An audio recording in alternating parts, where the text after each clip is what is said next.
There we go.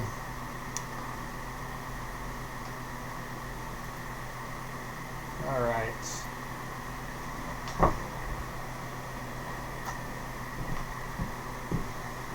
There.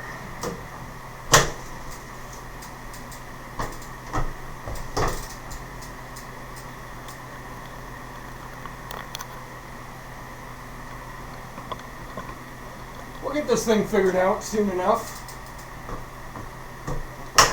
And thanks for that ride on already, Grubby. That's a nice way to start out the ride. Let's see.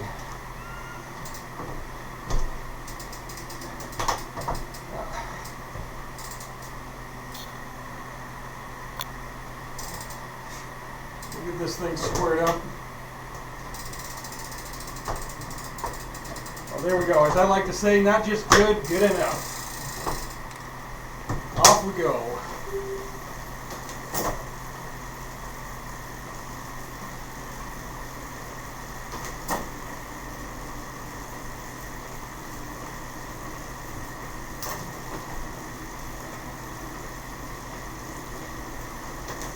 One of these days, I'm going to get this all set up so that I can just hop on the bike and just ride. Have Zwift going, have the stream going. Today wasn't that day, but maybe next time.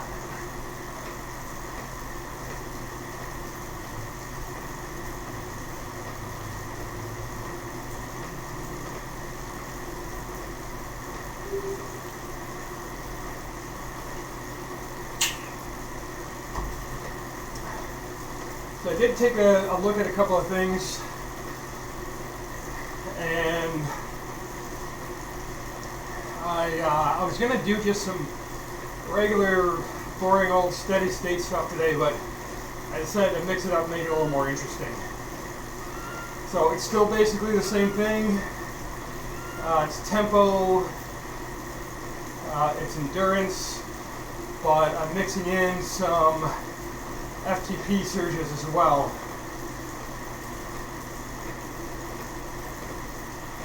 So,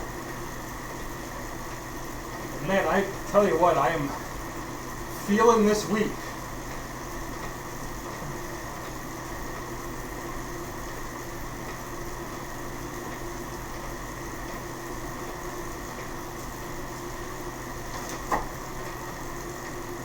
Definitely have some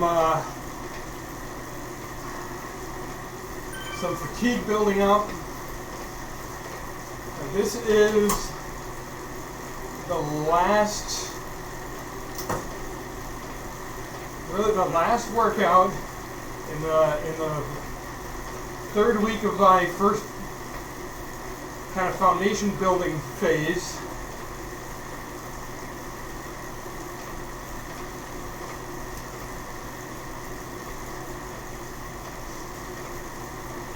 So next week is a rest week. Feel like I've earned it.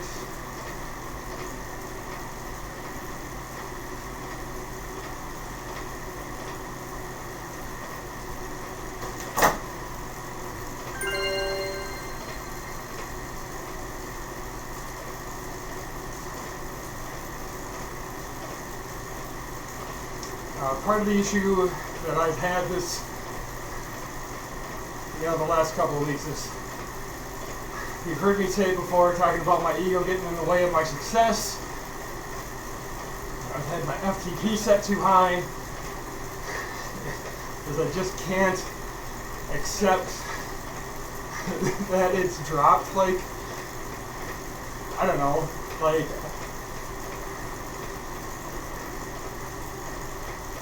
maybe 20 watts. It's not all that much, and it's totally recoverable. So I've probably been doing a little bit more work than is really necessary.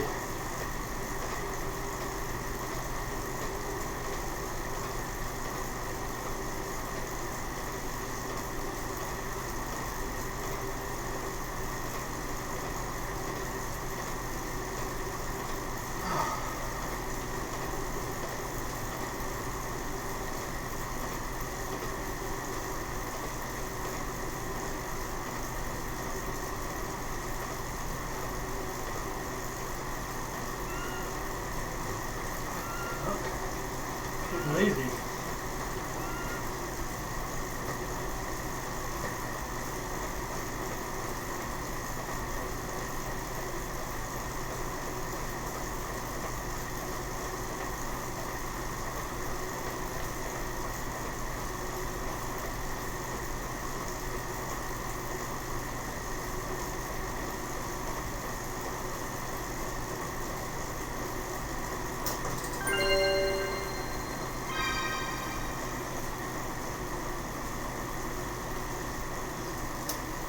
A little tightness in my hammy today.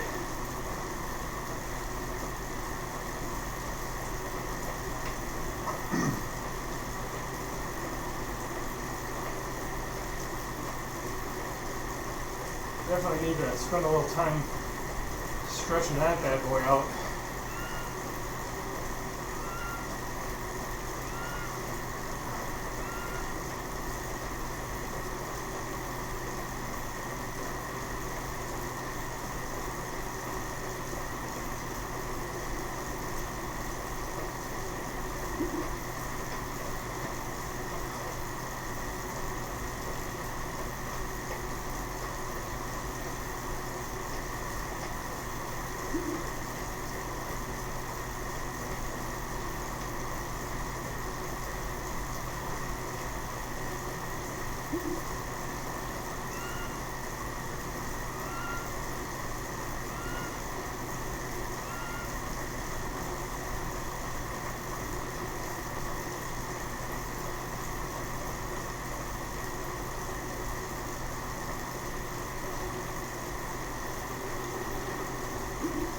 Just put up a shelf over on this left side of me today.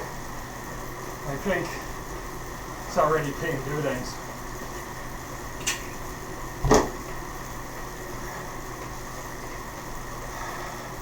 Not having to reach all the way down to my bottle cage, that's going to be really nice. Alright, going to do a couple minutes at tempo. Remember, keep the cadence above 85 RPMs.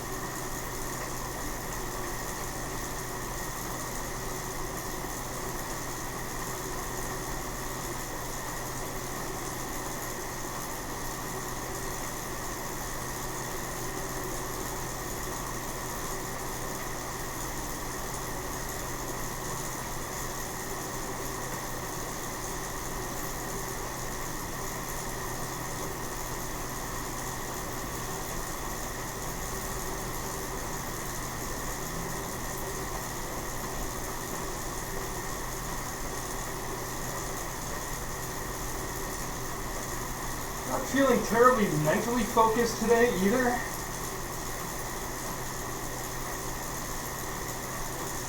That could be, accumulation of 3 weeks of work. Sometimes you get a little tired. The mind starts wandering, so what happens when the mind starts wandering? Your power drops.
cool down from that one.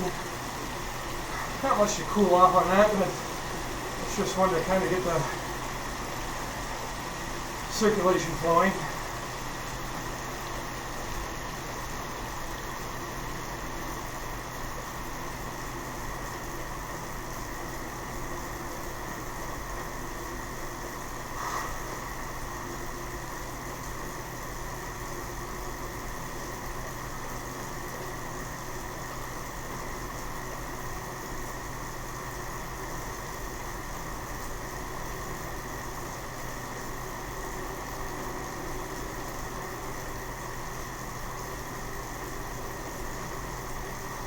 So I've got my FTP now set at 322, which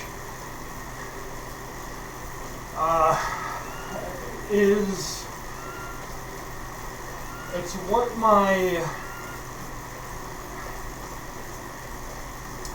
trying to think how to explain this exactly. So when I go into the analysis of the work I've done, I took 2 weeks off a few weeks ago, but before then, about 3 months ago, I had a lot of fitness built up.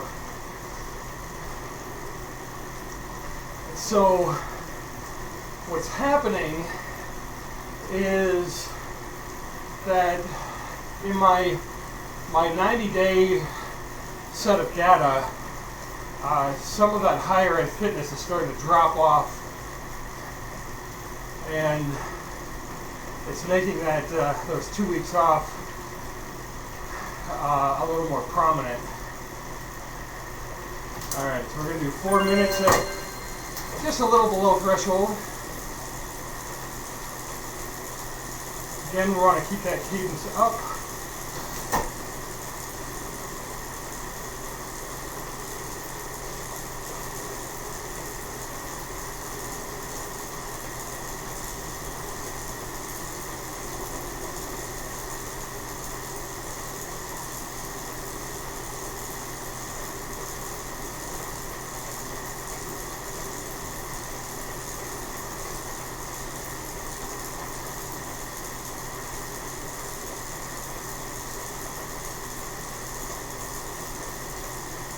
So, what the long and the short of that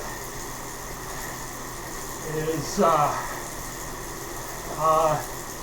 took the 2 weeks off, and then I did a power test, an actual real legit power test over 2 days to get all my eye levels set. And I didn't trust the results. And you probably heard me say it so many times. It is really hard to be objective with your own stuff. So I looked at that and I'm like, no, I must not have pushed hard enough. Especially like on that 20-minute test. Can't remember exactly what was going through my head, but I somehow talked myself into feeling like something happened to the data, something happened to my sample.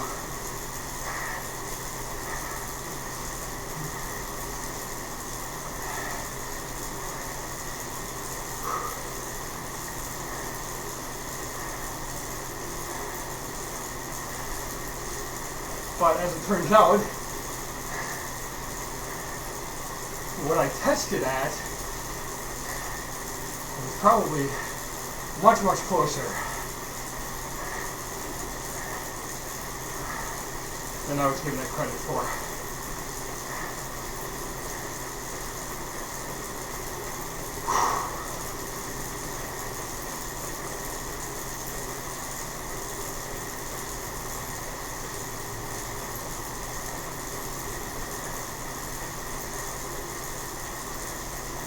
And now you feel the legs starting to warm up. Now it's starting to feel good.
Hey, look at that, a level up. I wasn't even expecting that today. I don't know why. I knew it was getting close. Well, 2 more levels.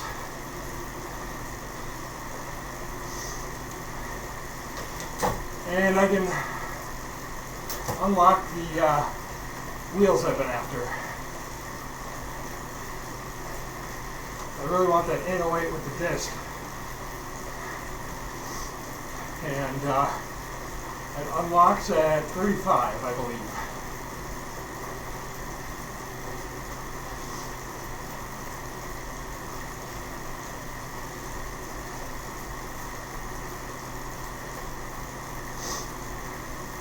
I can put those on my Cervelo S5, and according to Zwift Insider, on flat courses,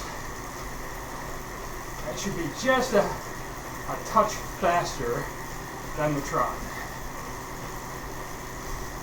Probably marginal, but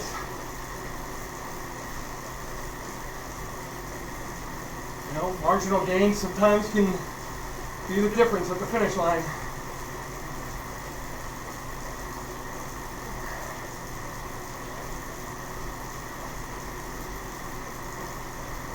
Alright, so moving into the main set. A nice warm up under our belt. So it's going to be 15 minutes of steady state tempo.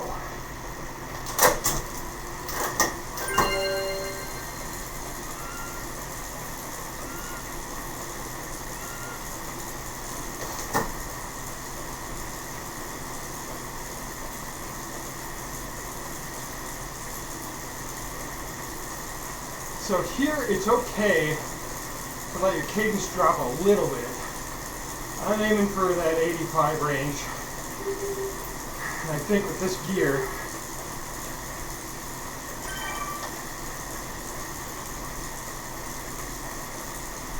it should be a pretty good one that I can just sit here and hold for a while. Yeah, 84, 85 RPMs.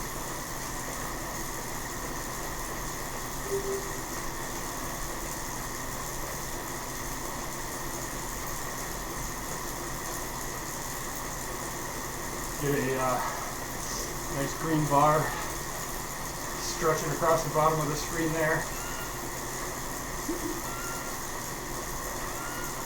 Not too much yellow. That's not this workout.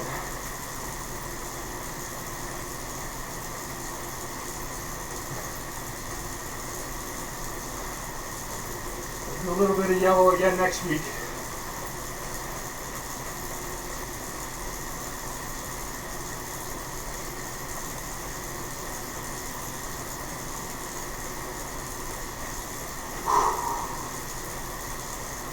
Well, we will do a little bit on the second part of this workout.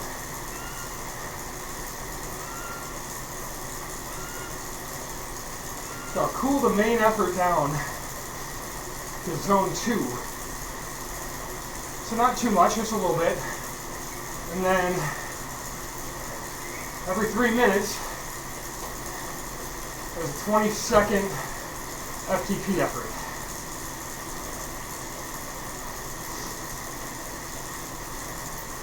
And the reason for that is just to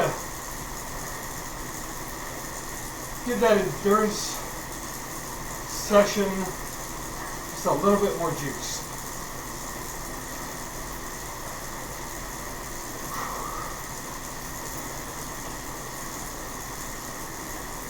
So getting the benefit of the steady state with the tempo effort here, spend some time in zone 2 with a little bonus stimulus on top of it. So it's a good little combo platter.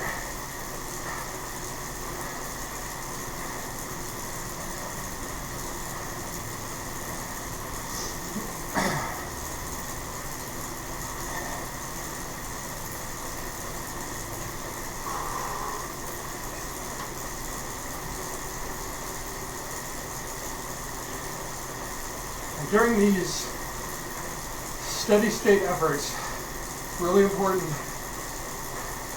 Now these are really good times to focus on your form. You know, relax your shoulders. Get a little bend in the elbow.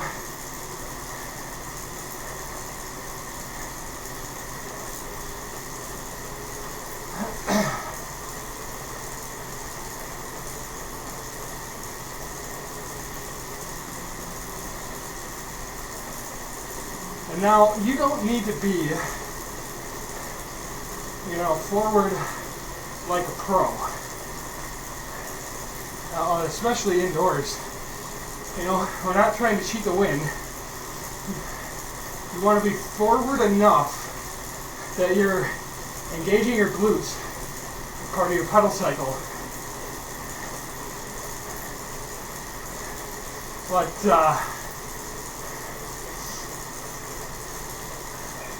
you don't need to be down here. For most of us, that's pretty uncomfortable. Even for the pros, a lot of times that's very uncomfortable. They do a lot of stuff to get flexible enough to be able to do that.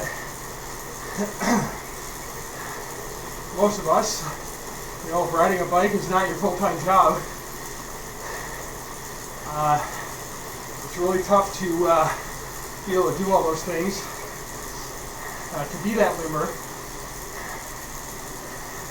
And some of us have a little extra, you know, soft tissue approximation, where your thigh starts running into your soft belly like mine does when I'm down in that position. But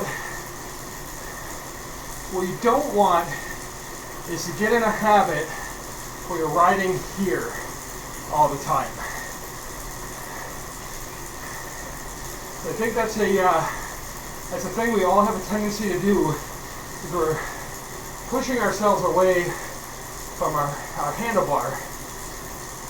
And that's fine once in a while to get up here. Sometimes after a hard set, it's good to let the lungs open up a little bit, let some air come in. But what happens is you end up putting pressure on your hands in places where you don't want it. So practice, and it's not easy, and I catch myself doing it all the time.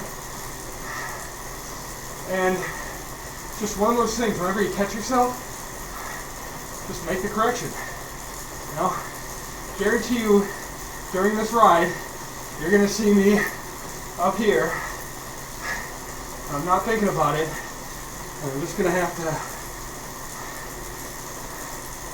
think about it, refocus,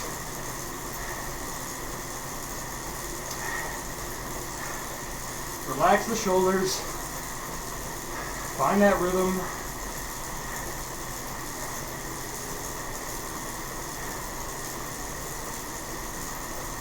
And it's so funny, it's one of those things, like, you take your mind off it for a second, especially when you're as tight as I am. Like, I take my mind off it for a second, and it's just like, boing.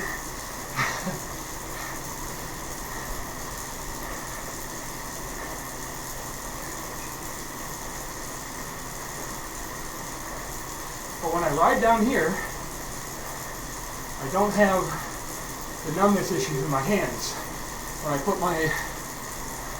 the bend in the elbow, I grab my hood's in the right spot.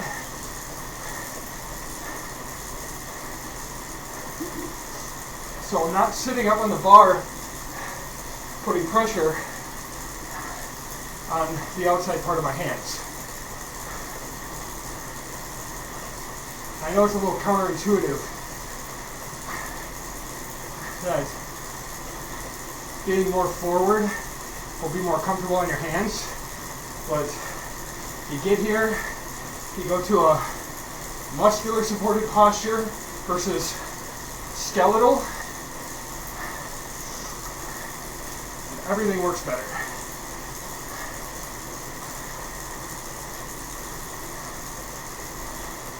A lot of it comes down to your position on the saddle as well. If you're on a saddle that makes you uncomfortable, I don't know if I can really demonstrate it while I'm riding, but what it does is it tilts your pelvis instead of being at a nice angle to drive the pedals and to put your trunk in a good position. Your pelvis rocks back, and what happens then is you start riding like this instead of like this. Hopefully that's coming through.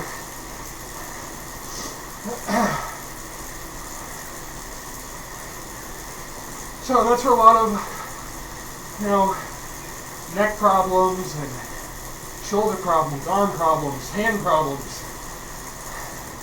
Can all be traced back to either an ill-fitting saddle or saddle in the wrong position.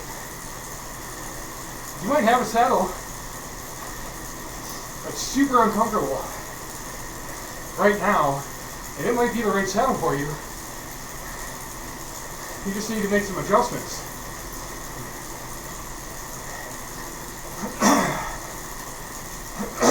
Excuse me.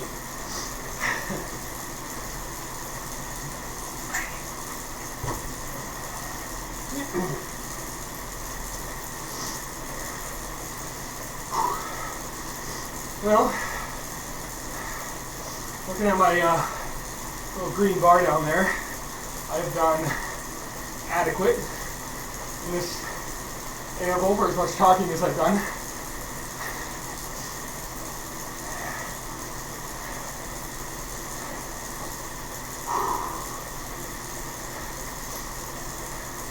I'll just settle in here and see if I can find a nice good rhythm. I say that and then I'll think of something to talk about again.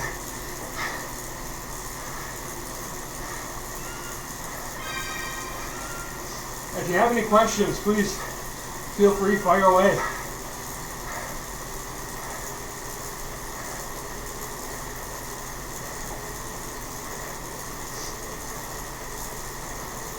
I love talking about bikes.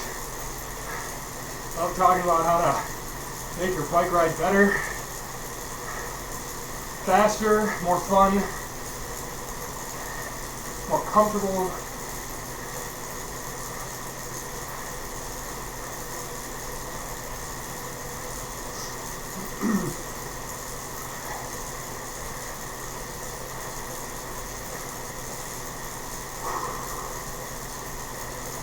This is a really nice pace. Tempo is great.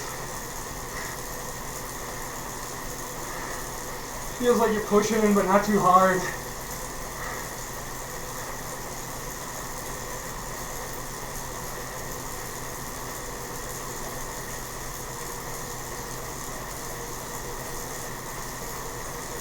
I think because of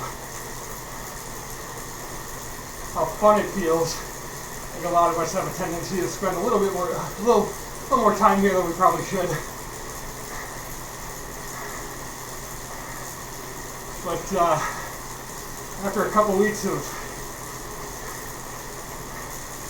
some reasonably intense intervals, this feels like just a delight. Sit here in zone 3 and just pedal.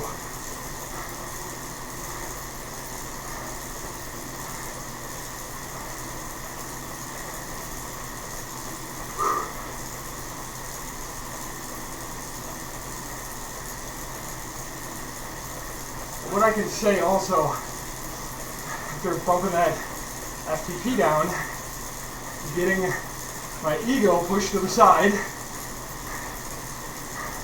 except for I say what's up to Jarvis.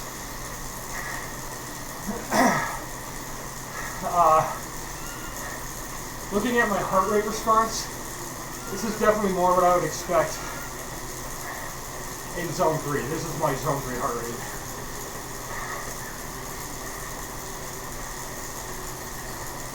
Zone 2 is typically, for me, in the 140s. Zone 3 gets into the 150s. We'll see it rise a little more.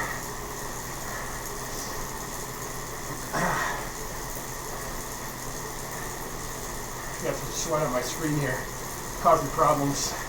We'll see that heart rate rise a little more than my zone 2 effort, obviously,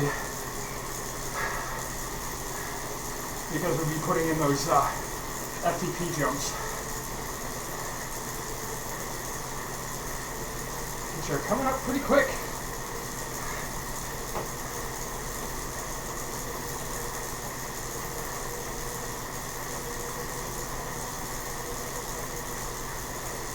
There we go. Got my screen back in action.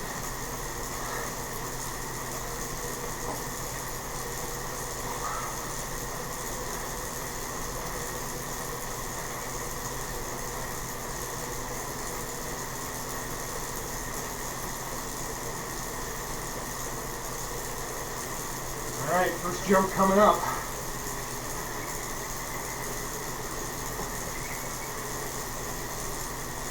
I'm not sure if I'm going to need to shift for this one.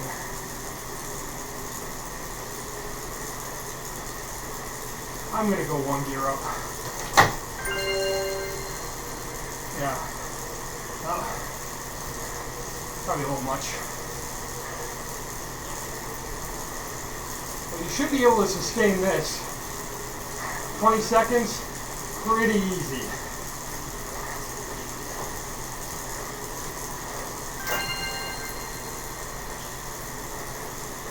Again, it's not about putting in an FTP effort. It's just giving this part a little bit of a boost.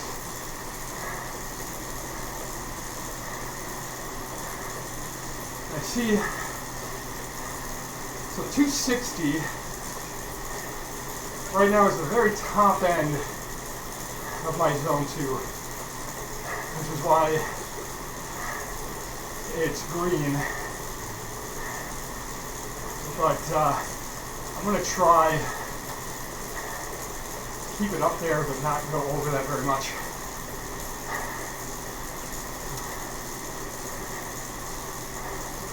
So I'm going to stick to a little easier gear. 240 to 250 is kind of what I'm thinking.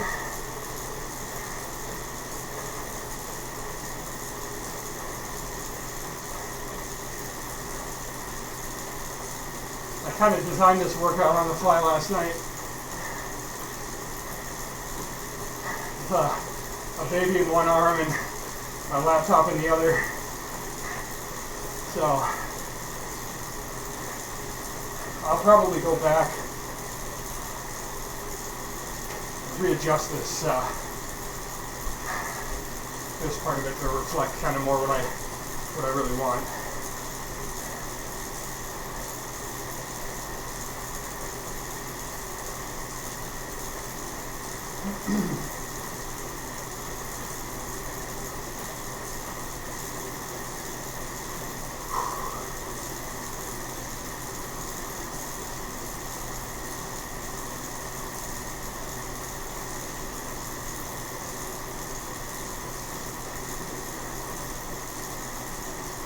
Alright, see the arch for number 2.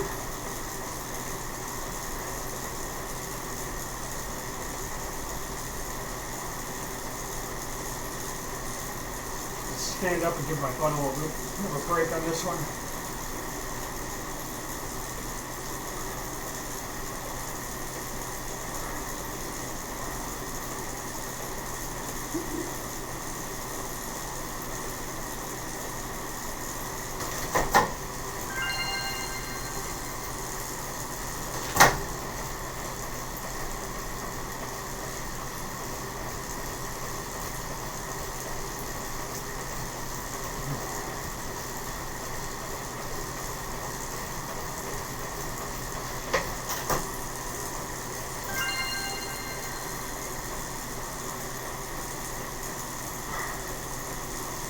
settle right back in.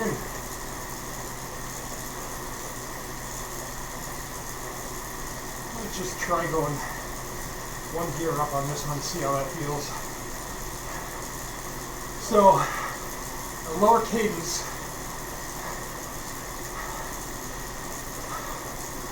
I mean, in an effort like this, lower cadence versus higher cadence,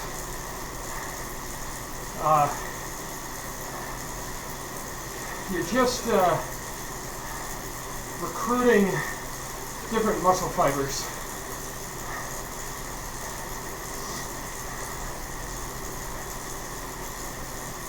The lower cadence will require you to push a little more,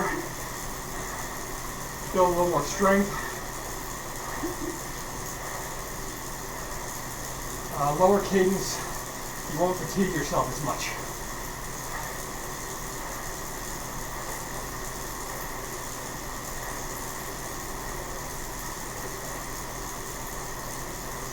So, you know, this is probably a little lower than what's comfortable, but I like it. I like where my heart rate is right now. I'm not uncomfortable. This feels like a nice rhythm.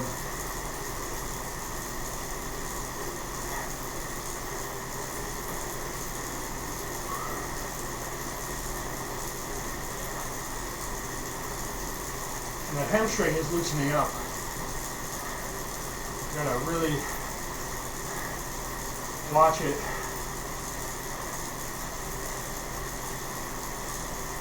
Make sure I stretch that out really good as soon as I get off the bike. Don't want problems like that cropping up.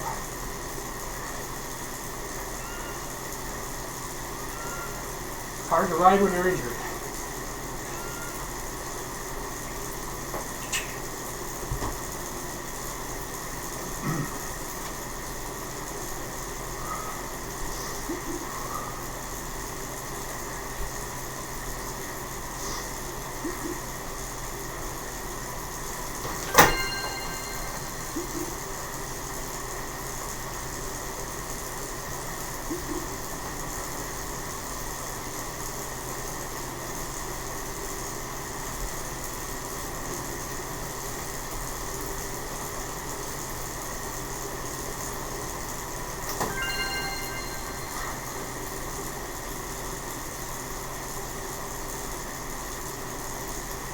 Well, 3 down, 7 to go.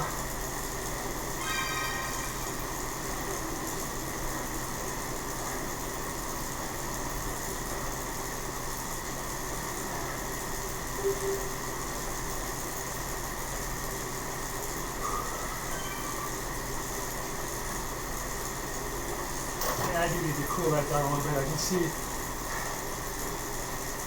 my heat map down there. I am pushing tempo a little bit more.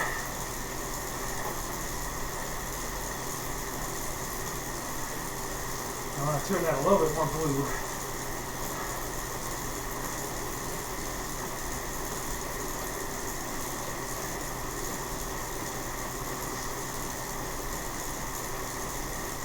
I'm pretty precise with my TSS this week.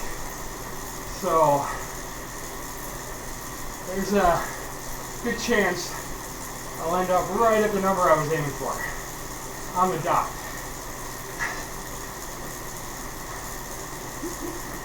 It happens once in a while.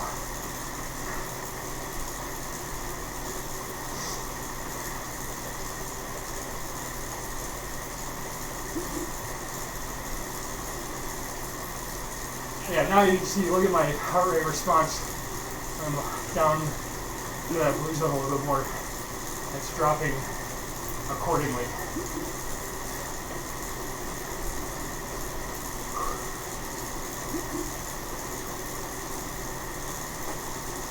So the other thing, you know, it's kind of the other bonus to this type of workout. So you're getting your muscles to you're kind of getting used to accelerating and then decelerating. You know, so it's kind of like a neuromuscular component to it. And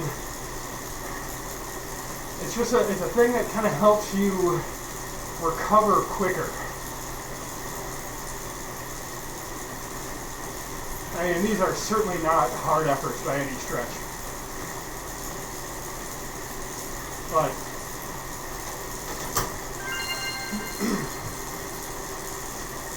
if you're training for racing, being able to respond quickly, being able to accelerate, keep up with the pack, and then decelerate and recover is really critical. Like, that's staying with the main pack or getting dropped. And that is exactly what I've been working on. It's been 6 weeks or a little bit more since I raced last. It was the issue that I was having. So I felt like I was much faster than the groups I was finishing with. But I just could not hang on to that lead pack. So it's a lot of what this workout series I'm doing is designed around. Is, you know, like, one, I'm just kind of rebuilding my foundation right now, but I'm doing it in a way that's kind of building some of that specificity for holding on to that main group. Because you know what's going to happen is, especially in a Zwift race, that lead group goes out so hot and heavy, and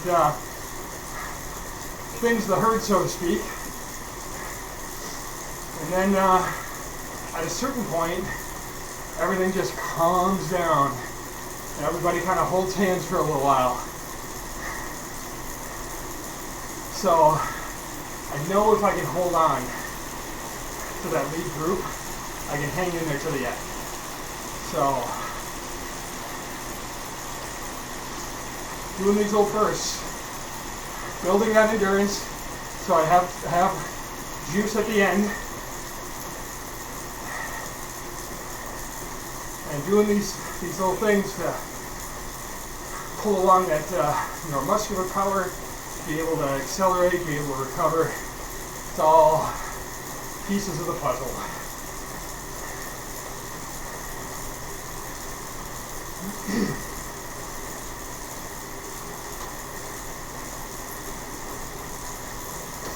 I was a little self-conscious about my sprint, and I'm really excited to get back on a race course and see what I can do again. It's my sprint workouts, I've been putting out, you know, well, my Pmax now is almost 1600 watts, which is absolutely incredible. I mean, I really need to see where that's going to be at the end of our ride. I have not tested that fatigue at all yet. So, but I've been consistently in those sprint workouts putting up, you know, 1200, 1300 watts. So, you know, I think that, I think 1576 is what it came out to, was not a fluke. I've never considered myself a sprinter, but that's like, you know, kind of moving in that direction for sure.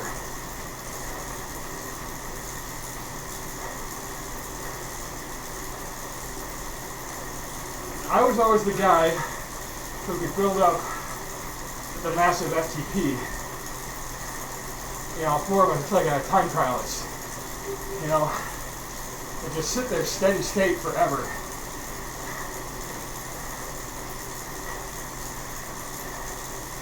So I kind of feel like maybe I've cracked the code on something.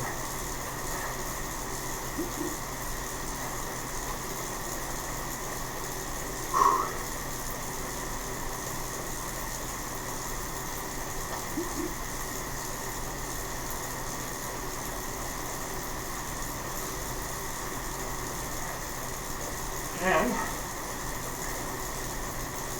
looking at the workout here, I have jabbed my way to over halfway through this set, as is what usually happens.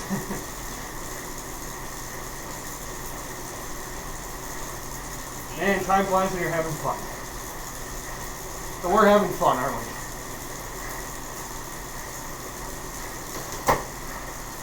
Give myself a little bit of a behind break.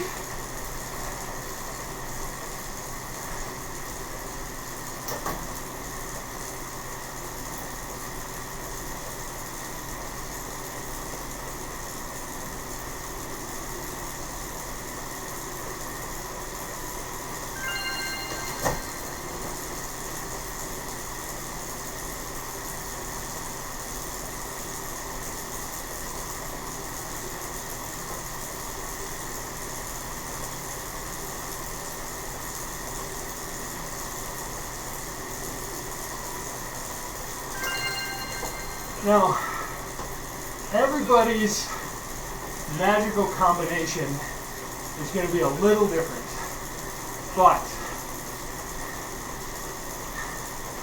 you know, we talked about bike fit a little bit and saddle fit, and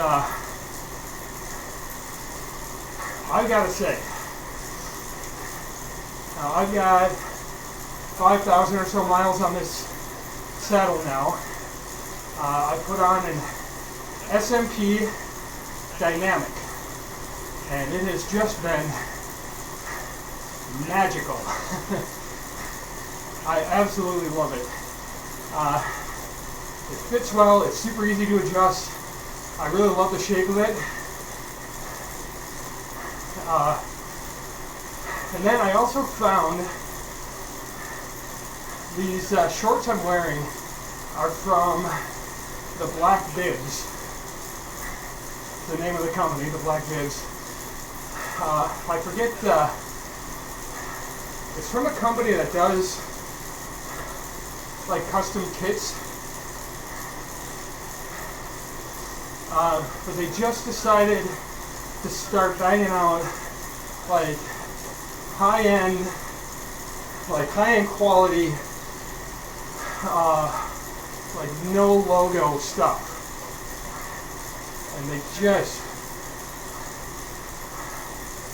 just phenomenal. So the combination between these shorts and this saddle, probably about as comfortable as I've ever been on a bike. And now I've got to work on both of those guys getting me to sponsor me. The invoice will be in the mail. SMP and Black Bibs.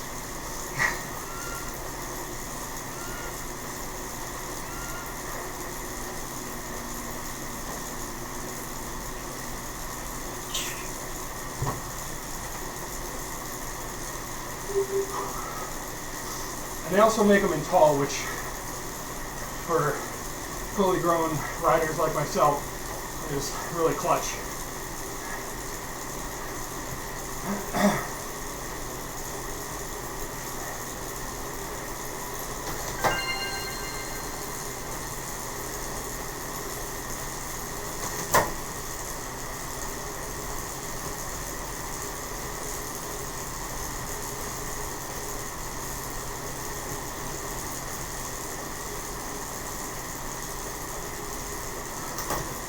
Man, I can't believe we're almost done with this workout already.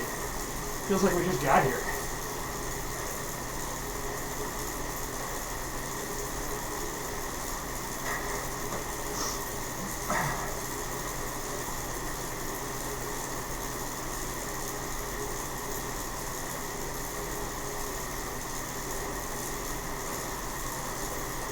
Starting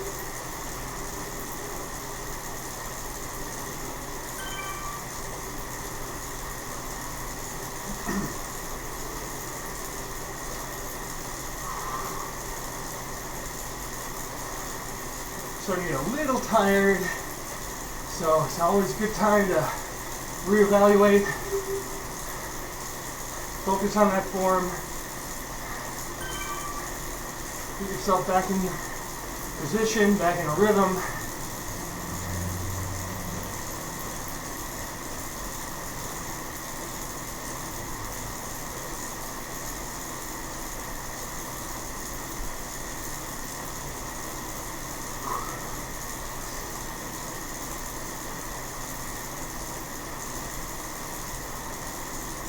Relax the shoulders.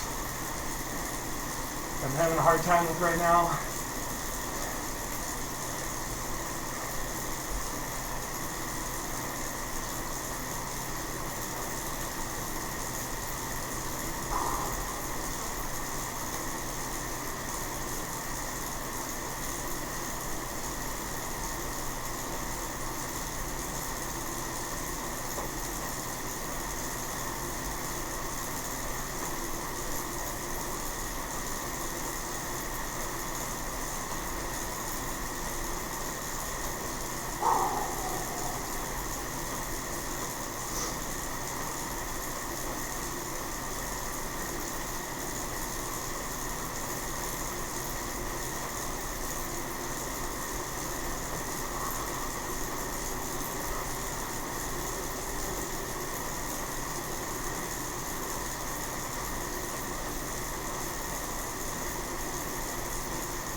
Only a couple more to go.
Only one more of those surges to go.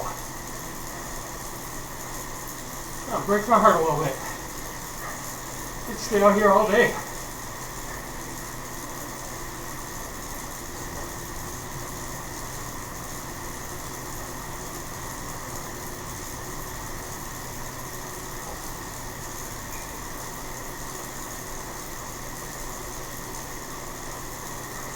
Hey, what's happening? Thanks for the follow.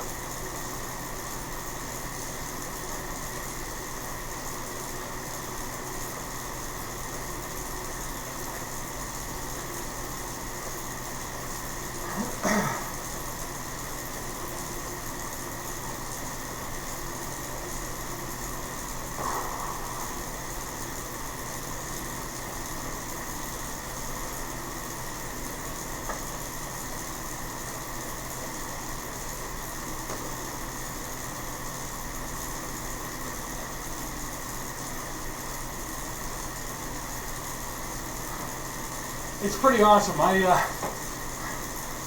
gotta say, I really love it.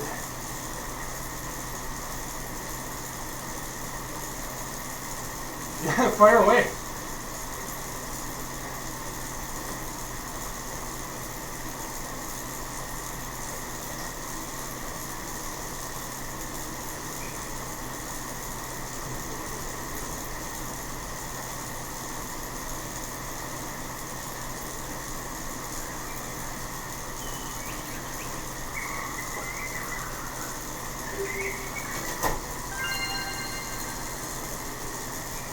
Alright, last surge.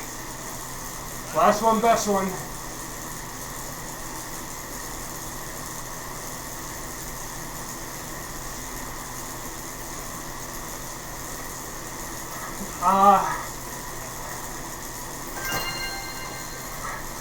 Well, Zwift is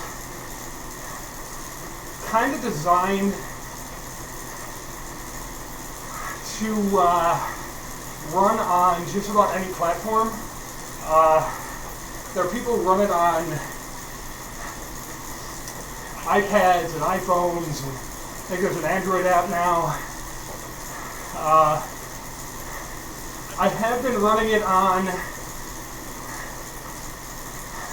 an old MacBook Air. I just kind of built a new Windows, more like a gaming PC, so I could crank up the graphics and make the stream look a little nicer. But just to make it work, to be able to ride, pretty much any device, you can load the Zwift app on and make it work. What you need,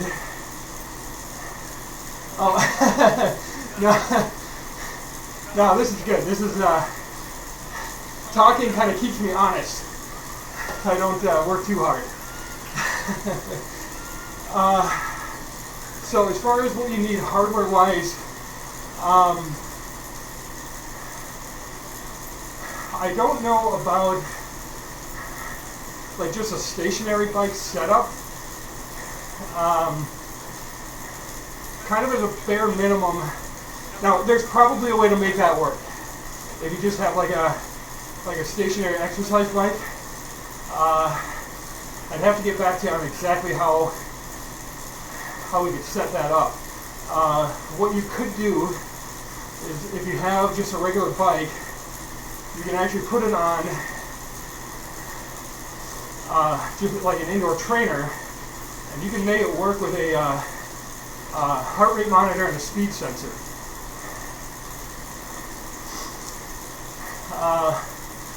Most of us now in the game are, well, smart trainers are really where it's at. You can get the kind of a simulation kind of feel going. You know, it automatically adjusts your power to match the terrain. So it's really awesome for racing. There, now it's cool down time, so I catch my breath a little bit. So you don't need that to. You don't need a smart trainer to start doing this, but I would say,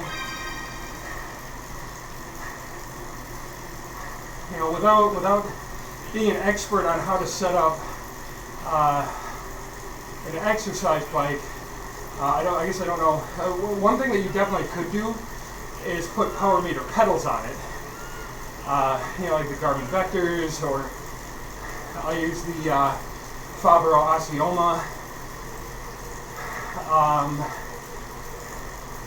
I'm just trying to think of like how you could do it.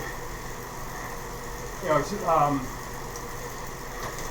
with, you know, kind of your like existing setup. Well, yeah, exactly. I mean, sky's the limit of what you can spend, of course.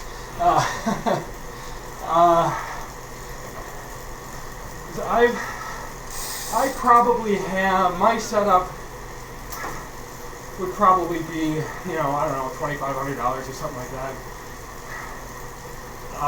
But what I started with, you know, I just started Zwifting on my old Cyclops Fluid 2 trainer that I bought in like 2008.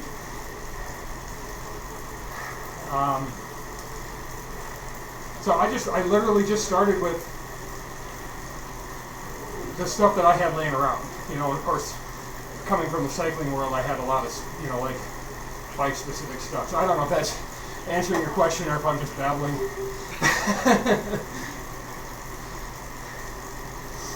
But speed sensor, cadence sensor, and a bike is pretty much, and a device or on the app. I think it's about all you really need. Heart rate monitor too. And it's all like ANT Plus or Bluetooth. You know, so it's all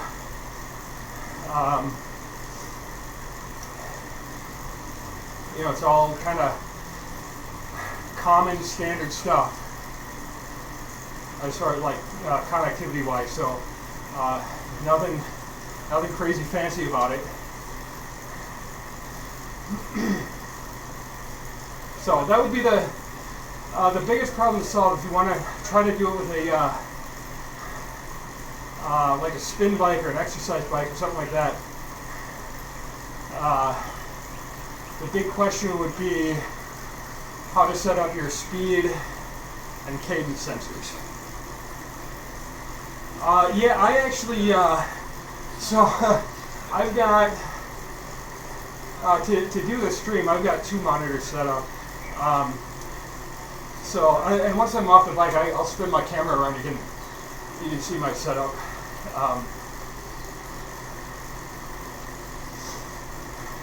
But I've got the game streaming to just like a TV, and then I've got my monitor on the side that I've got all my streaming stuff set up on.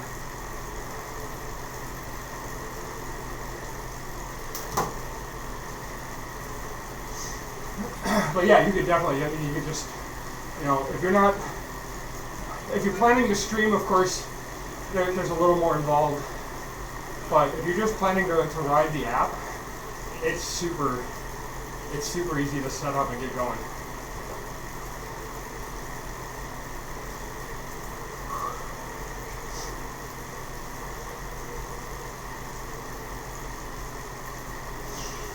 I definitely did not stretch myself in this workout like I did the rest of the week. kind of a nice way to wind down.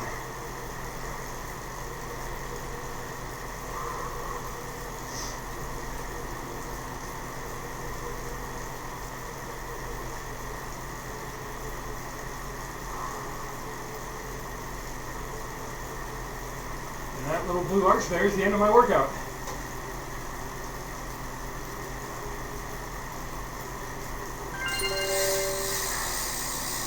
Alright, so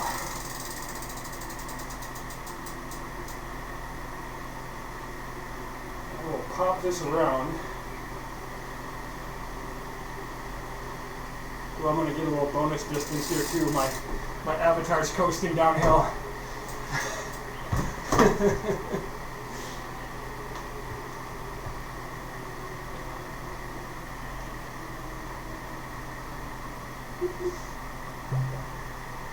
All right, so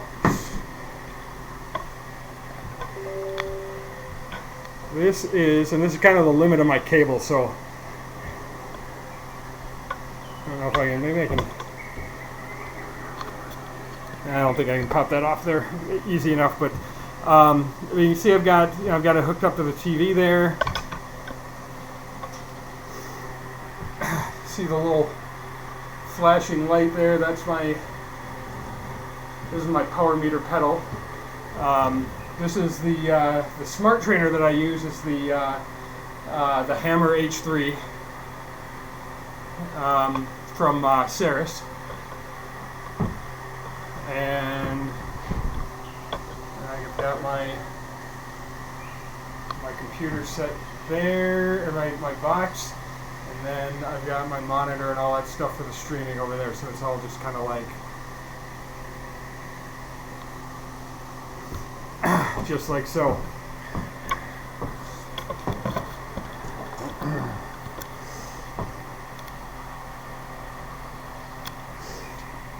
So I always like to come back over at the end of the ride.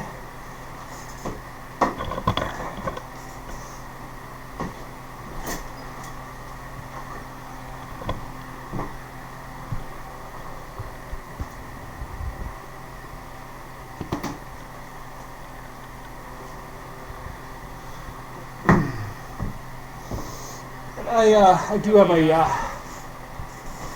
second microphone that I'm going to set up over here, but in the meantime, I'll just use the same one that I've got set up over there.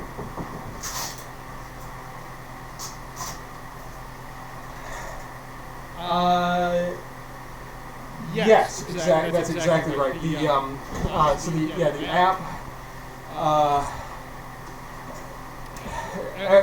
Your speed and cadence sensor have to be amp plus.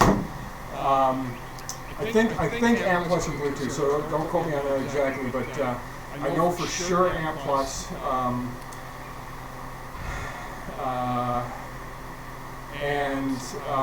The app reads those sensors. Oh, yeah, thank you.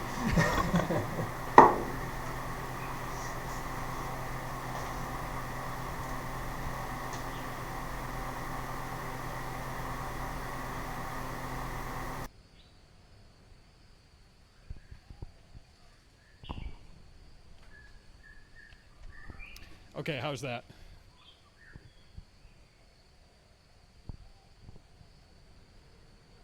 I forgot that there's a mic on the camera as well.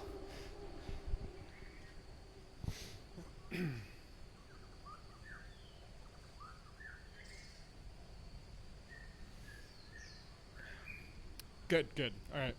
So, yeah, and let's take a quick peek here. I always like to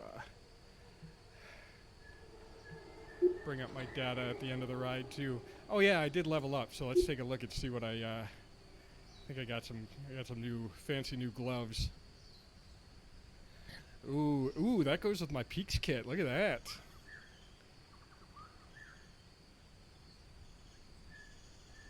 Yeah. That's a good level up right there.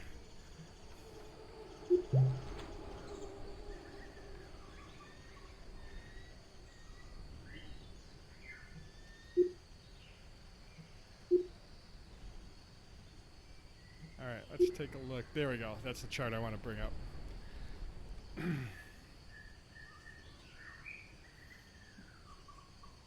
Yep, that is not my most stressful ride. That's exactly what I needed today.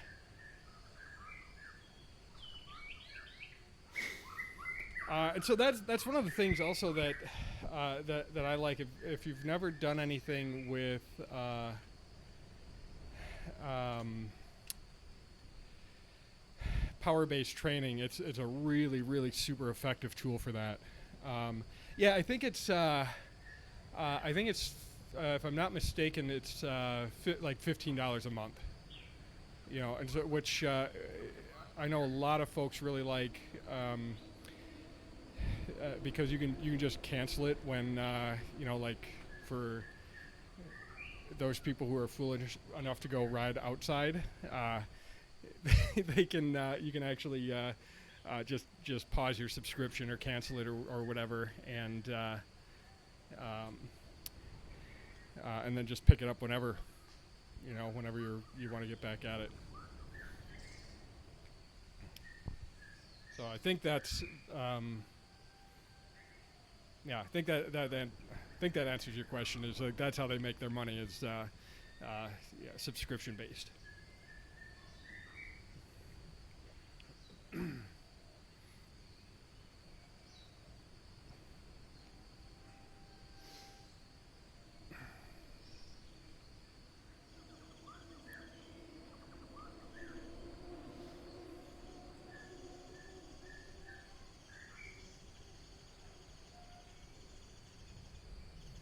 I'm just looking over these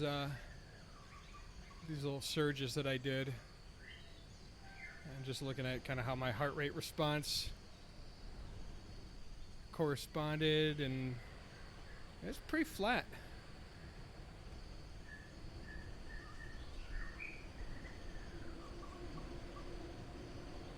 I think 71 TSS is not going to land me right on my number that I was aiming for. I think maybe it's a little more stress than I was actually planning, and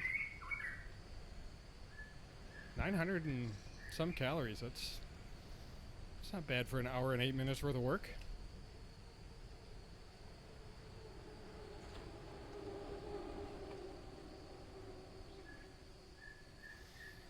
But I think there's a couple of resources that if you're really interested in getting going, the Zwift website, which is Zwift.com, is a pretty good basic place to start. And there's a lot of really amazing info on Zwift Insider, which I think is just ZwiftInsider.com.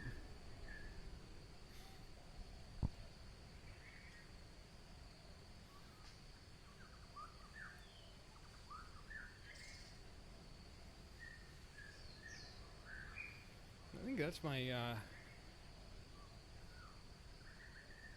that's my lowest average heart rate that I've had in quite a while.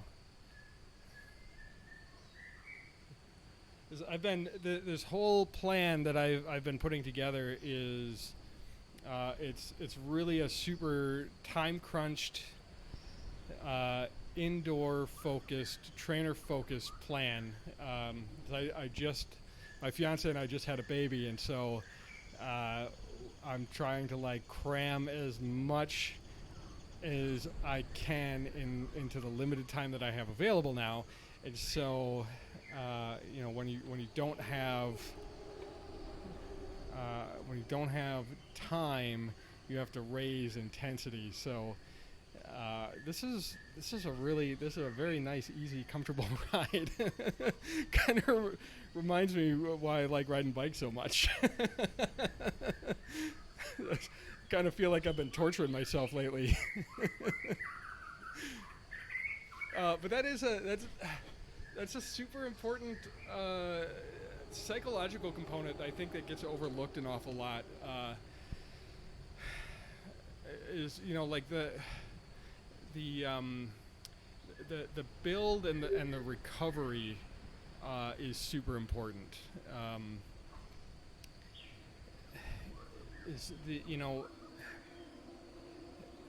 There's the psychological element, especially when you're trying to cram so much hard structured intervals into an hour,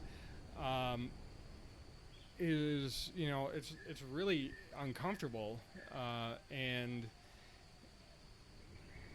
it's important to take a break from that from time to time, and just kind of let your mind recover. At least that's what I found for myself. So,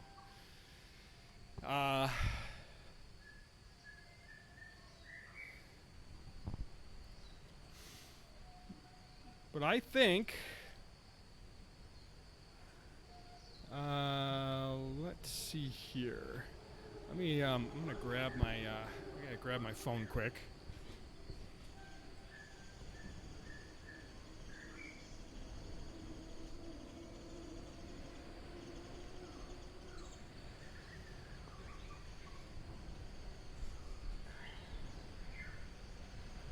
So I just want to take a quick peek.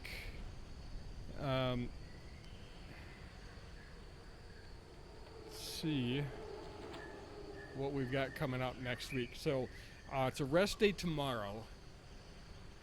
So I probably won't have the stream going tomorrow, but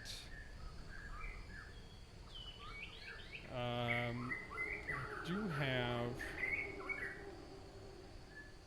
So we're gonna do a little more tempo next week. We're gonna do a little more endurance, and I am gonna work a little bit more FTP in as well.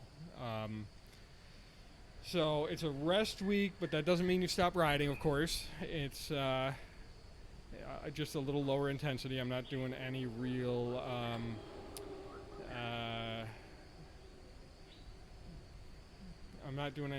hard intervals. I may mix in a little, like a couple minutes of like some VO2 max or something like that, just to, so I don't lose what I've gained. So, and if I can get it set up, one of the things I really want to do is on one of my rest days, I really want to do a stretching demo. This really winds you up really tight. Yeah, I do race. I really I love Zwift racing. as much as like it's fun to race outside, I really I love the video game element of it, and I can't get enough. So yeah, there's Zwift is like an amazing social platform. It's super easy to connect with.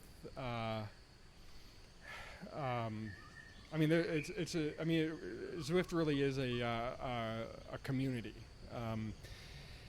and so there's racing, but there are a lot of people who participate who don't race at all. There are tons and tons of group rides, but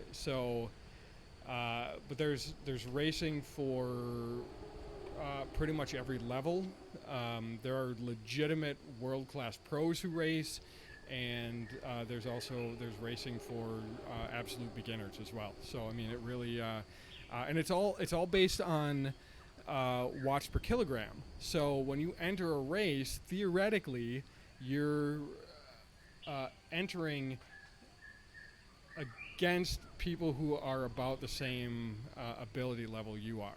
As far as so it's there's always a little bit of sandbagging and things like that go on. So it's not perfect, but it's they're getting better at it, and the races are super fun. I found there's like little power-ups and stuff that you can get in some of the races, and there's some really super fun race courses that they put together. So I'm a big advocate of the platform. I really love it. And I had been doing I my team that I ride with is the Danish Bike Riders, and I've been doing a couple of their series. So there's all sorts of organizations that do different race series. Zwift does a few. Like they actually did the virtual Tour de France this year. So they actually, I think it was like six different stages that they put together, and they actually had like real like Geraint Thomas and trying to remember some of the other big names. Thibaut Benut I know was in there, and Soren Kragh Andersen, and that like definitely some like actual legit world class pros racing in it. And then they always do stuff that when Zwift has those big events, they always give you like a virtual kit or something like that. So like when you bounce back to my garage here and see. I know I've got a couple of jerseys in here that I've unlocked through different events. Like this one's the Tour of Watopia 2020. This was, that was the Zwift Fondo. That was a like 100K ride. This is the Cycle Speed, or I'm sorry, the Ceramic Speed Mission. You ride a that mission was like you ride a certain number of miles on like 3 different types of bikes with their cycles or their Ceramic Speed stuff hooked up on it, and and then you unlock a jersey. What's this bad boy? I don't remember this one. Oh, that's the Parley kit. That's this one you unlock when you that's an in-game distance mission.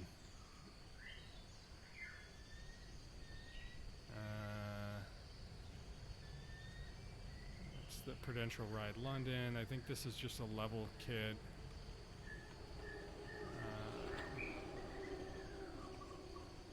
There's my Danish Bike Riders kit. So a lot of these you just unlock at different levels. A lot of them you unlock. Like here's the this one you get for riding 100K. This one you get for riding 100 miles. They've got every like 5 levels. They give you a new level kit. So it's just another I want to say it doesn't matter like that stuff, but like I totally there's something about unlocking those stupid little kits that I just love.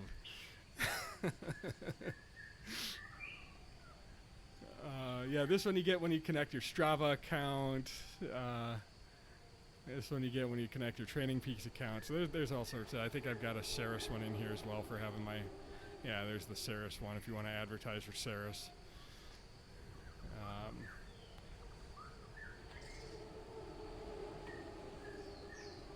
There's other, most of this other stuff in here where you can customize your avatar. Oh yeah, I got the Newsy cap. I think you unlock that at level 32 or level 31. It's just another little carrot that. And if you're a bike nerd, now let me jump on different. A different ride here. So they actually have some real world bikes. Well, I feel you there. Take it easy. Thanks for popping in. Hopefully you can get set up and get her going. It's super fun.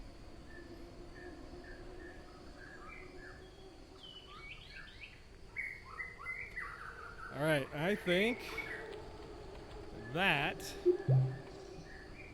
is gonna do it for me.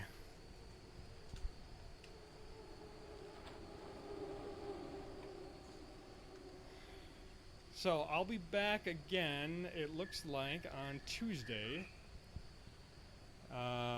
Probably a little more like in the morning, but I'll post the schedule when I've got it all figured out.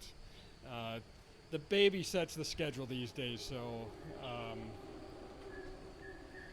you know, I'll get on here when I when I have a chance. Yeah, you bet. You know, if you ever have any questions, I you know, like I say, I love talking about this stuff. I'd love to help. So hopefully you have a chance to get on and have fun. All right. So until next time.